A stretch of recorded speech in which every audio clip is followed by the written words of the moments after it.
মই শুনিছোঁ মানে কংগ্ৰেছ দলততো আৰু আছেই নহয় আমাৰ পুৰণা সতীৰ্থ আছে মোক কোৱা মতে এই কৰ্ণাটকৰ পৰা যিজন ধন কুবেৰ আহিছে তেওঁ হেনো কৈ গৈছে যে মই প্লেনখন ৰেডি ৰাখিম বৰঝাৰৰ বিমানবন্দৰত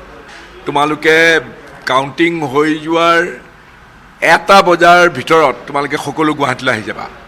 আৰু সকলোকে মই লৈ যাম কৰ্ণাটকা 5 ষ্টাৰ হোটেলত গৈ ৰাখিমগৈ তাত বেংগলোৰতে হওক বা বেলেগ বেলেগ হেৰিতে গতিকে তেওঁলোকে আচলতে মই সেইটোৱে কৈছোঁ যে মাটিত ভৰি দি পেলাই মাটিৰ যি গোন্ধ মাটিৰ যি সমস্যা মাটিৰ যি অনুভূতি সেইবিলাকক তেওঁলোকে অনুভৱ কৰিব নোৱাৰাকৈ তেওঁলোকে আকাশত চাং পাতি আছে তেওঁলোকক মই শুভেচ্ছা জনাইছোঁ কাইলৈতো এই তেওঁলোকে কোৱা মতে 1টামান বজাৰ ভিতৰত অন্ততঃ এই গোটেই ট্ৰেণ্ডটো গম পোৱা যাব গৌৰৱ গগৈ জিকিব নে হাৰিব মই যদি আপোনাক চিধা চিধিকে সুধোঁ মোৰ ক'বৰ কাৰণে দিগদাৰ হৈছে সঁচা কথা ক'বলৈ কাৰণে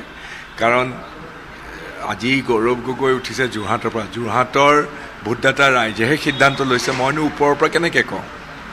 মই গৌৰৱ গগৈকো শুভেচ্ছা জনাইছোঁ আমাৰ এতিয়া এই দুদিন ধৰি পেলাই আমাৰ যিমানবিলাক কাউণ্টিং এজেণ্টছ সমষ্টিগতভাৱে আমাৰ সকলোৰে ট্ৰেইনিং চলি আছে আজি ৰাতিপুৱাও মোৰ দিছপুৰ সমষ্টিৰ আমাৰ গোটেইবিলাকৰ ট্ৰেইনিং হৈ গ'ল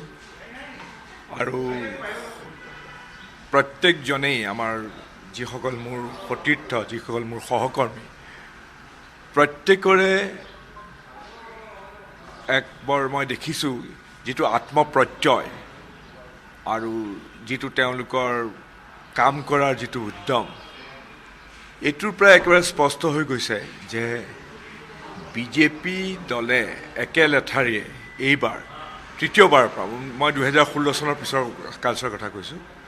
একে লেঠাৰিয়ে তৃতীয়বাৰৰ বাবে বিজেপি দলৰ নেতৃত্বত দিছপুৰত চৰকাৰখন প্ৰতিষ্ঠিত হ'ব তো প্ৰথম কথা হ'ল মই কিমান ভোটত জিকিম সেই কথাটো মই ক'বলৈ অলপ অসুবিধা পাইছোঁ আৰু সেইটো কোৱাটো সমীচীন নহ'ব কিন্তু এইটো কথা ঠিক যে বিভিন্ন প্ৰত্যাহ্বান স্বত্তেও কাৰণ মই চাগে গোটেই অসম বিধানসভাৰ আটাইবিলাক প্ৰাৰ্থীৰ ভিতৰত মোৰে চাগে অতি কম সময়ৰ ভিতৰত মই নিৰ্বাচনৰ গোটেই প্ৰক্ৰিয়াটো কেম্পেইন কৰিব লগা হ'ল মোৰ হাতত মই যিদিনাখন একেবাৰে মনোনয়ন পত্ৰ দিয়াৰ শেষৰ দিনাখন কোনোমতে আহি পেলাই মই দিল্লীৰ পৰা লোকসভাৰ পদ ইস্তিফা দি মই গুৱাহাটীত আহি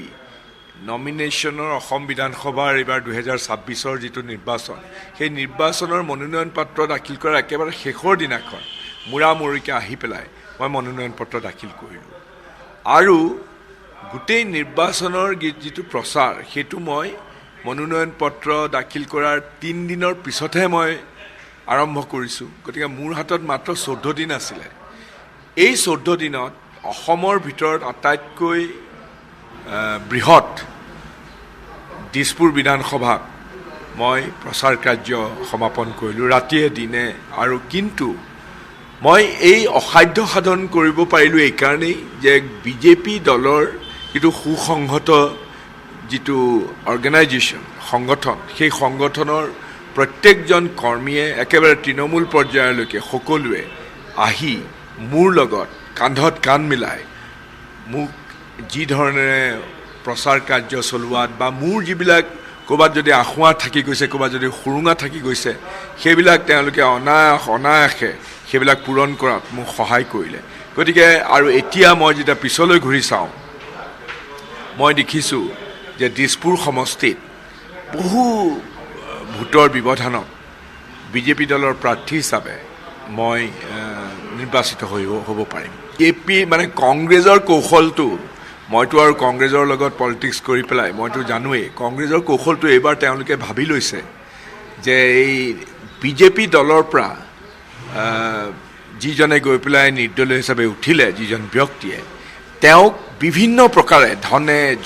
ধন কুবেৰ ইয়াত আহিলে নহয় কংগ্ৰেছ দলৰ হৈ পেলাই এই বেলেগ ৰাজ্যৰ পৰা বেলেগ ধৰণে সহায় কৰিলে তেওঁলোকৰ ভাবিলে যে এই নিৰ্দলীয় প্ৰাৰ্থীজনে বিজেপি দলৰ পৰা যোৱা গতিকে তেওঁ বহুত ভোট বিজেপিৰ ভোট ইফালৰ পৰা তেওঁ কাটিব তাৰ পিছত কংগ্ৰেছ দলৰ প্ৰাৰ্থীগৰাকী অনায়াসে দিছপুৰ সমষ্টিৰ পৰা জয়ী হ'ব। তেওঁলোকে আকাশত চাং পতা এনেকুৱা ধৰণৰ কাম কাজ কৰিলে, আচলতে কিন্তু তৃণমূললৈ তেওঁলোকে যোৱাই নাই। আৰু যিটো তেওঁলোকৰ কথাবিলাক তেওঁলোকে উফাই দাং মৰা কথাবিলাক কৈ আছে, তেওঁলোকে আচলতে মাটিত ভৰি থৈ পেলাই মাটিৰ যিখিনি প্ৰক্ৰিয়া, মাটিৰ যিখিনি অনুভূতি, সেইখিনি তেওঁলোকে অনুভৱ নকৰাকৈ তেওঁলোকে বিভিন্ন ধৰণৰ কথা কৈ আছে। গ্ৰাউণ্ডত নাই তেওঁলোক তাকে অবভিয়াছলি নাই। তেওঁলোকে ভাবি আছে যে এই নিৰ্দলীয় কেণ্ডিডেটজনে,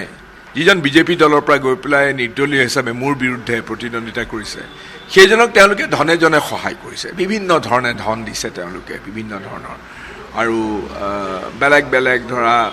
বেপাৰী টেপাৰী এইবিলাকৰ যোগেদি তেওঁ বিভিন্ন ধৰণে সহায় পালে। কিন্তু মানুহৰ হৃদয়ত বিজেপি দলৰ যিটো প্ৰতীক চিহ্ন